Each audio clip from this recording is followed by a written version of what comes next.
Hello, everyone, and welcome to episode 3 of the Rantables Wrestling Podcast.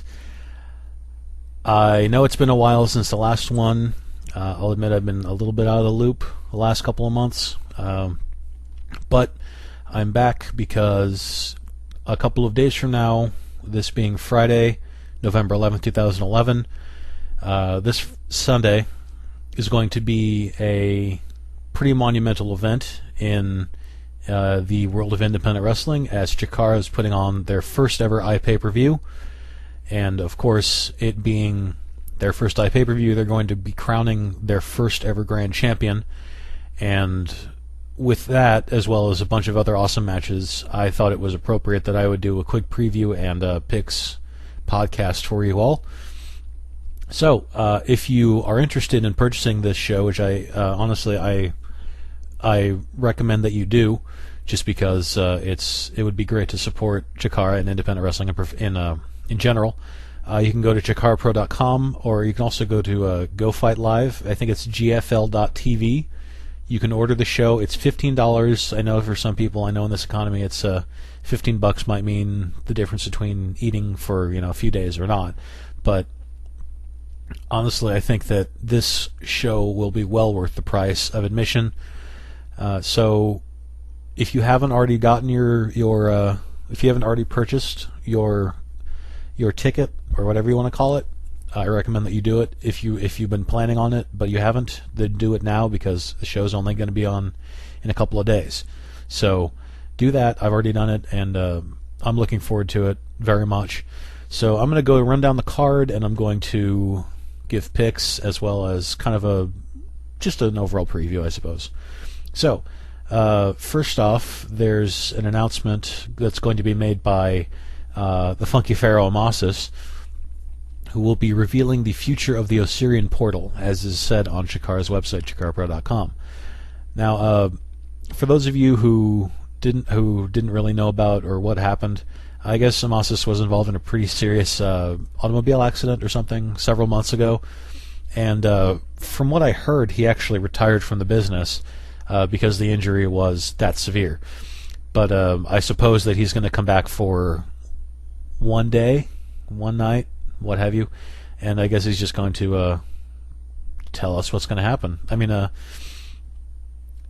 pretty much at this point, the only person in the portal who's still wrestling in CHIKARA is Ophidian, as we have not seen Jonathan Gresham, or also known as Huracan. Have not seen him in a while. And I don't know if that means that he's done with CHIKARA, or if that just means that he's hurt, or if he's just kind of grown out of the character. I hope not, although I do kind of wish that he was still Jonathan Gresham, not Huracan, admittedly.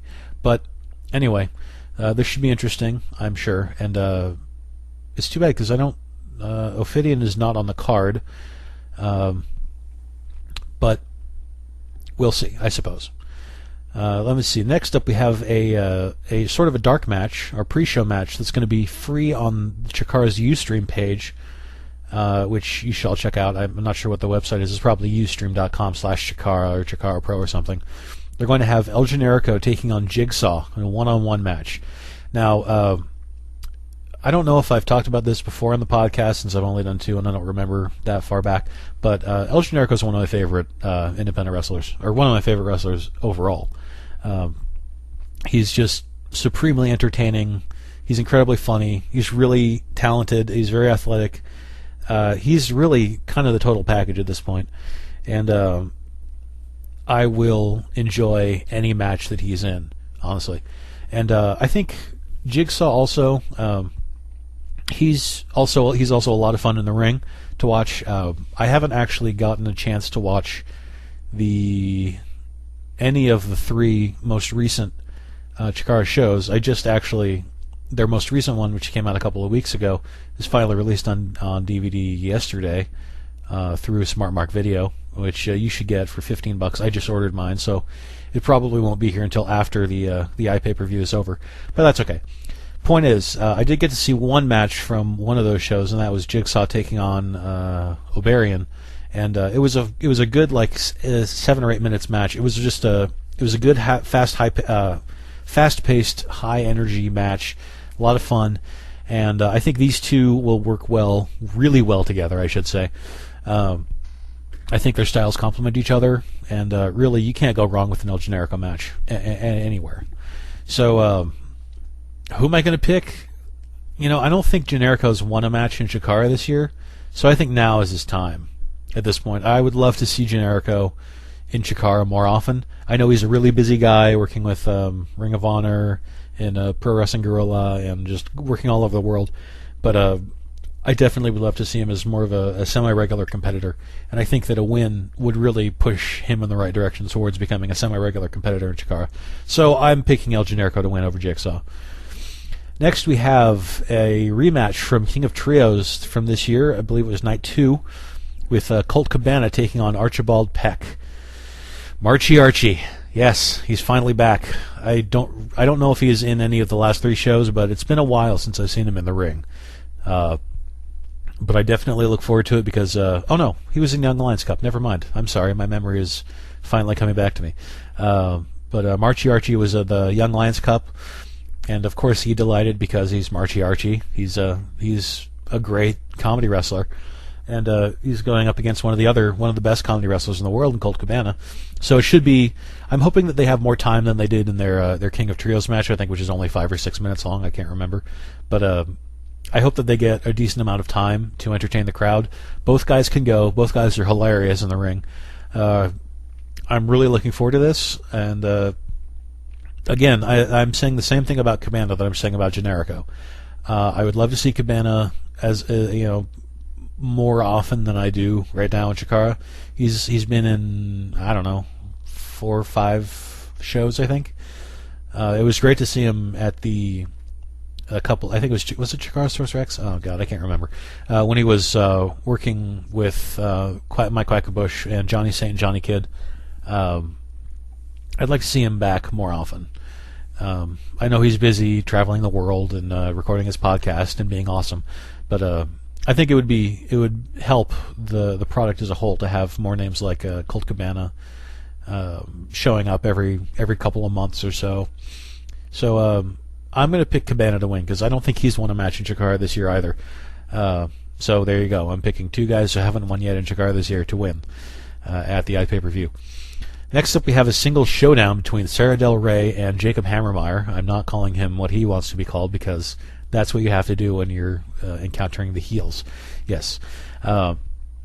So if you've been following the story, I hope you have. If you haven't, Sarah basically defected from the BDK a couple of months ago after getting disrespected by Claudio Castagnoli and Aries, and now she's on her own and she's super over with the crowd all the time. And honestly, at this point, I think it's, unless there are going to be shenanigans involved in this match, I'm pretty sure Sarah's just going to beat the crap out of Jacob. Everyone's hoping for it to happen. I'm certain of that. Although I wouldn't put it past the BDK to either have Derek Sabato as the ref, or to have whichever ref it is working this match get knocked out or something, or distracted and have, as I said before, have shenanigans. Have Tersus or someone show up and knock out Sarah or something. I'm hoping that's not going to happen. And I know that I'm kind of picking a lot towards the faces, but I'm going to be doing that probably through the rest of the card. So I'm picking Sarah Del Rey to win, but it wouldn't surprise me if there were shenanigans involved. Next up, we have one of the 3, I guess you could say, grudge matches of the night. The first one is Green Ant taking on Tersus for the, I believe, 3rd time, if memory serves, which, as you've been listening to this podcast, it hasn't been serving me very well. But I believe these two had a confrontation at King of Trios. No, maybe not. I don't know. Point is, these two have been embroiled in an angle for several months, and I think that it's finally time to end it, since this is the end of the season. And I think it would be nice if a couple of the feuds in Chikara kind of wrap up and everyone moves on to see what happens next season. So, it's tough to pick this because I think each guy has won one match against each other, if that makes any sense. I think Green Ant has won one match and Tersus has won one, but again, don't quote me on that. You can look it up for yourself. I should look it up for myself, but I don't do research because I'm lazy. Green Ant obviously has a huge hill to climb. No pun perfectly deliciously intended. Why not? Tursus has definitely improved in the ring. I think with the absence of Brody Lee over the last few months, which I kind of wish he'd come back, but if he's moved on, he's moved on. Whatever. But Tursus has kind of turned into the semi-agile big man at this point in the company. The other guy, of course, being Willie Richardson, but he's not really there too often. So you get Tursus, who's been throwing out drop kicks and moonsaults several times, which was pretty epic, quite honestly, to see a guy almost the size of Vader tossing up moonsaults, which you don't see very often anymore. Green Ant is definitely a great up-and-comer.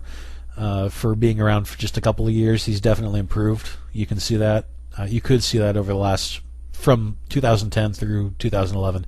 He's gotten better. He's also gotten a lot better on the mic, although they don't have microphones really.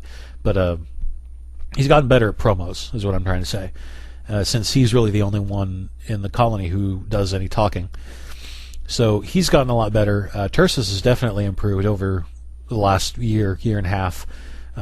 This last year when I saw him like a King of Trios, I was terribly unimpressed. But he's definitely gotten a lot better, and this should be a good match. I hope that these two just have a true knockdown, drag out fight. And as I'm probably going to be doing, because this is the end of the season, I'm going to be picking a lot towards the babyface side. So for this match, I'm going to pick Green Ant for a bit of an upset, I suppose you could say, in the win over Tursus. And this feud should probably come to a close after this match. But it's been a good feud, and I've enjoyed it, and I'm looking forward to their final match, hopefully. If not, whatever. But I think it should be a good time to end, if anything. Next up, we have our second grudge match. As it says on CHIKARA Pro on their event page, it says one final confrontation: Gregory Iron taking on Icarus. Now, over the last few months, it feels like Icarus has kind of distanced himself a little bit from the rest of Fist, from Chuck Taylor and Johnny Gargano. And again, this is the one thing I have not found out, and I'm kind of glad about it, because I haven't I haven't seen the show whether or not Taylor and Gargano are still the Campeones de Parejas. If they won or if they lost it to Daisuke Harada and Atsushi Katoge from Osaka Pro. I'm probably going to watch that either today or tomorrow at some point. But anyway, point is, it feels like Icarus is kind of becoming more of a singles guy, and that Taylor and Gargano are going their own way. But I mean, yeah, they're still Fist, but Icarus is kind of trying to become a singles guy, it feels like, at this point. Like maybe he's going to get kicked out of Fist or something. I don't know. It would be interesting to see Gran Akuma return at some point and kick Icarus out of Fist and then join up with Taylor and Gargano, but you never know. Gregory Iron has been on the rise a lot over the last year or so. Ever since he was in Young Lions Cup 2010, everyone took notice, and in Young Lions Cup, I was honestly expecting him to go a lot further in Young Lions Cup this year. Unfortunately, he did not. But at this point, I think he's kind of destined for greatness. So, again, I'm once again picking on the side of the baby faces. I'm going to pick Gregory Iron to defeat Icarus and hopefully become a more... Again, these are guys that I'm hoping to become more what I call it, semi-regular competitors in the company. So I'm hoping to see Greg Iron more often than we are right now, which was only about 3 or 4 times this year. Not necessarily every show, but every couple of months, maybe 4, 5, 6 times a year, maybe. That's my hope. Okay, so now we've got a tag team contest with 2 teams that both have 2 points towards championship gold. We have the Colony, Fire Ant and Soldier Ant, taking on Nick and Matt Jackson, the Young Bucks. Now, I would say a couple of years ago, I think I said this the last time I had a podcast, but I might be wrong. I don't know. You can check on it. You can visit the second episode or the first episode, whatever. But when I first saw the Young Bucks, I was not really impressed with them. I felt like they were just kind of nothing but spot monkeys. And I have to say that when I saw what I've seen of them in CHIKARA this year, they've definitely gotten a lot better. They're still a bit of the spot monkey, but they've definitely evolved their style. They've definitely gotten a lot better with more in regards to psychology and in-ring work, rather than just doing the flippy silly stuff that I feel like they used to do a lot. And I approve of that, and I think that having the Young Bucks again would provide some name recognition that I think CHIKARA not necessarily has been desperate to need, but I definitely feel like the more name recognition they get, the more people are going to buy their stuff, and the more successful they will be, which is what I want for them and for pretty much any other, pretty much any independent wrestling promotion at this point. So we have the King of Trios, 2/3 of the King of Trios from 2011 taking on Nick and Matt Jackson, and this is going to, I'm looking forward to this match a lot. Both teams are seasoned. Both teams have been working together for years and years. Really, every match on this card is really strong, just top to bottom, and I guess that's what you have to do with an iPPV. So it's tough to choose who's going to win this match. I feel like the Colony should have had more chances to become the tag team champs, the Campeones de Parejas, since they are the King of Trios, the Kings of Trios. I don't know what to call them, but well, I suppose being the King of Trios is as much of an honor as being the tag champs. So again, I'm picking guys who are kind of out of the, not necessarily raised from the company, but are kind of coming into the company more and more, and hopefully they'll be around more often. I'm going to pick the Young Bucks to win, and if they're doesn't really matter if they're going to face Fist or Kotoge and Harada. When they have that match, it's going to be good, no matter what. So maybe we'll see the Colony doing something else at some point. They're still King of Trios for another 5 months or so. So maybe they'll get something else over the next couple of months. Let's see. We'll hope. All right. Next up, we have our third grudge match, a no disqualification tag team war between the Spectral Envoy, Ultramantis Black and Hollow Wicked, taking on the last remnants of the BDK, Aries and Tim Donst. Now, I did watch briefly the most recent High Noon report, which you can see on YouTube or on CHIKARA.com or CHIKARAPro.com. That the lovely Jessie McKay, who was introducing the match, mentioned that this was a Lucha de Apuestas match, which, if it is, has got to mean something that I didn't hear about. That it might mean like a Mask versus Career or something. I really don't know what it is. If it is a Lucha de Apuestas match, that adds a new wrinkle into the match, honestly. Before she said that, I thought that there was a distinct possibility that the BDK would come out on top, but I honestly can't see Ultramantis or Hollow Wicked unmasking or anything like that at this point in their careers. Mantis maybe, because I don't know if he's necessarily nearing the end of his career, but he's definitely, I think he's getting worn down at this point. I think Hollow Wicked's got a while left, but Mantis, I don't know. I'd love to see Mantis kind of, maybe if he gets behind the commentary mic full time. I'd love to see that, because Mantis is really hilarious. He always hams it up, and he's always a ton of fun to listen to.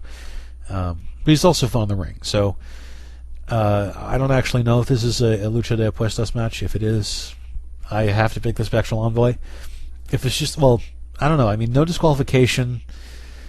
That leans in the favor of the BDK because they still have Tursus. They still have Jacob. I don't know if they have Delirious still because I haven't watched the last 2 or 3 shows. I don't know if he's converted. But on the other hand, Ultramantis, they have Frightmare, they have Crossbones. So it's really kind of it's a pick'em, honestly. But if it is in fact a Lucha de Apuestas match, I'm not going to pick against the Spectral Envoy because I don't think they're going to unmask. This should be, as good old JR termed it, this should be bowling shoe ugly, but it should also be a hell of a lot of fun. And I'm looking forward to it. And as usual, I'm picking towards the side of the good guys. I'm picking the Spectral Envoy to win. And hopefully, eradicate the BDK once and for all. Now, the final match, of course, is the one that everyone's been looking forward to, is the final match in the 12 Large Summit to determine Chikara's first singles grand champion. And it's going to be the last of a dying breed, the War King, Eddie Kingston, taking on the Master of 1,000 Holds, Lightning Mike Quackenbush. Now, I don't think any independent wrestler has had as good of a last 2 years as Eddie Kingston, quite honestly. He's had some truly epic encounters with the likes of Christopher Daniels, Bryan Danielson, Tommy Dreamer, El Generico, Homicide. He has fought them all, and he has won nearly all of them. I think his only loss this year has been to Claudio Castagnoli back in February, I want to say, which was, of course, he lost it under dubious circumstances, which, to anyone who doesn't know what I mean, means Claudio wrapped some chain around his arm and uppercut Eddie Kingston in the face, and that knocked him out. But Kingston has been on a warpath, to be quite honest, and he is pretty much primed to win the Grand Championship. I feel like Quackenbush was probably not going to be the first choice to take on Eddie Kingston. I feel like had Claudio not signed with WWE a few months ago, that he would be in Quackenbush's place, so that we could have one final match between Kingston and Castagnoli, and finally have Kingston exact his revenge on Claudio after, God, how long has it been? 2 years? But things go the way they go, and Claudio signed with WWE, so he was pretty much prevented from finishing the 12 Large Summit and participating in the Grand Championship. But you know what? I think if anyone deserves to be in this match, it's the guy who founded the company nearly 10 years ago. Mike Quackenbush has really, I feel like he's put his heart and his soul and blood, sweat, and tears into this company. And it's really, really just been such a spectacular product over the last couple of years. So what better way to cap off the year as well as crown the first grand champion than by taking the creator and the lead trainer of CHIKARA and pit him against one of his students and one of the guys who's been on one of the hottest streaks in all of independent wrestling over the last couple of years. This has Match of the Year written all over it. Match of the Year candidate, at least, I suppose.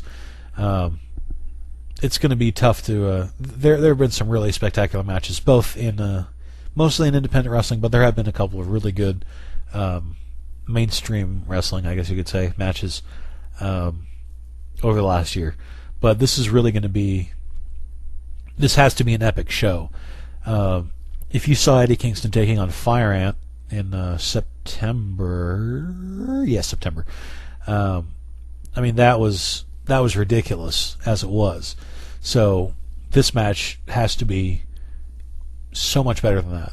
And I think these two, they have such a contrast in styles, but I think that's going to work to their advantage, because Quackenbush really is an all-around spectacular in-ring worker. He's one of the best in the world, I think. Kingston is unparalleled when it comes to wrestling psychology, except for maybe The Undertaker. But I think Kingston's one of the best in the world at this point. These two, really, I am looking forward to this. I don't think I've looked forward to a match this much in a long time. Who's going to win? I haven't picked against Eddie Kingston yet this year, and I don't think, he's only lost the one match, I think. He's only lost the one match to Claudio. So it'd be foolish to pick against Eddie Kingston. He deserves this title, probably more than anyone else in the company. So, who's going to be the Chikara's first Grand Champion? Eddie Kingston. Well, there you have it. That is a preview and picks, my preview and picks for Chikara's High Noon pay-per-view. Again, and I don't work for Chikara, I should emphasize that, but I would like to. But if you do want to order the show, if you want to watch the show, go to chikarapro.com or gfl.tv. You can order it from there. I think you can order. They mostly go through PayPal and that kind of stuff. So it's $15. Again, I know for some of you that might be a lot of money, but you should, if you have the money, if you have the resources, and if you're interested, even if you're not interested, if you just kind of want to see what the hell I'm talking about, you should get this show, because outside of King of Trios, there probably won't be a better show this year. So I recommend getting it, and I'm pretty sure since it's an iPay-per-view, you don't have to watch it on Sunday. You can probably watch it sometime over the next month or so. I think that's how iPay-per-views work on GFL. I'm not sure, but I think it is. So I think you should watch it. I think you should give Chikara we should help give Chikara as many pay-per-view buys as possible, just so they are able to continue to give us the product that they have been giving us for the last nearly 10 years. So, with that being said, thank you for joining me for episode 3 of the Rantables Wrestling Podcast, and I will actually be back relatively soon as compared to the last couple of shows. I'm going to be back probably Sunday afternoon, or possibly, if I really feel lazy, Monday, with a review of High Noon and maybe a look forward to Chikara's year-end bonus shows, if you want to call them that. Their 3-day Joshi Mania tour, which should turn out to be a truly epic 3 days. And I probably won't preview it, but maybe I'll do that later on. We'll see. So again, thank you for joining me, and I will see you later.